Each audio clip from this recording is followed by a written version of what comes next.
नमस्कार दोस्तों, आप सभी का स्वागत है आज के इस नई कहानी में।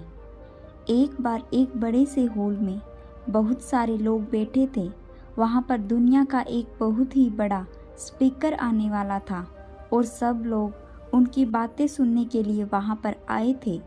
लगभग 10 मिनट के बाद वह स्पीकर स्टेज पर आ जाता है और वह बोलता है कि अगर आपने मेरी बात ठीक से सुन ली और समझ ली तो आपकी ज़िंदगी पूरी तरह से बदल जाएगी। उसके बाद वह अपनी जेब से एक बिल्कुल नया चमकता हुआ 500 रुपये का नोट निकालता है और उसको ऊपर करके सबसे पूछता है कि ये नोट आप में से किसको चाहिए। ये सुनते ही सब लोग अपने अपने हाथ ऊपर कर देते हैं। वह स्पीकर बोलता है कि ये नोट आप में से किसी एक को दूंगा, लेकिन इसके लिए आपको थोड़ा वेट करना होगा। अब वह स्पीकर उस नोट को अपनी मुट्ठी में बंद कर लेता है और थोड़ी देर तक उसको मसलता है। अब उस नए नोट में सल पड़ जाते हैं और वह थोड़ा पुराना सा दिखने लगता है और वह एक किनारे से थोड़ा फट भी जाता है।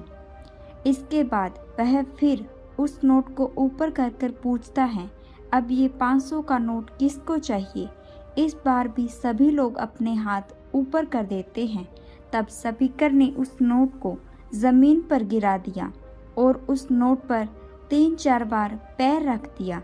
इससे नोट और भी पुराना हो गया और उस पर थोड़ी मिट्टी भी लग गई थी। फिर उन्होंने उस नोट को ऊपर किया और पूछा कि अब बताओ, अब इस नोट को आप में से कौन लेना चाहता है। और इस बार फिर सबके सब ने अपने हाथ ऊपर कर दिए।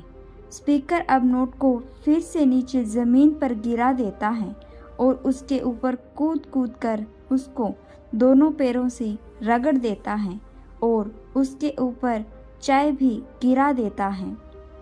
अब नोट इतना गंदा हो जाता है कि उसको पहचानना भी मुश्किल होता है।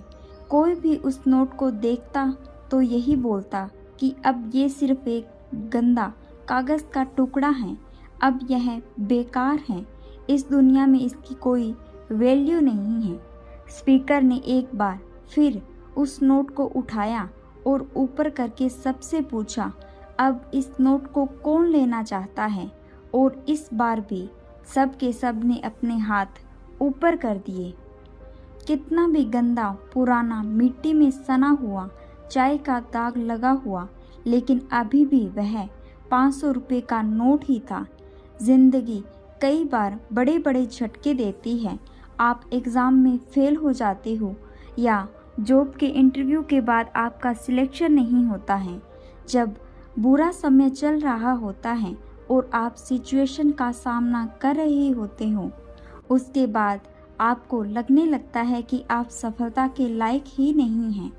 आपको लगता है कि दूसरे लोग आपसे बेटर हैं और आप किसी काम के नहीं हो, आपकी कोई वैल्यू नहीं है।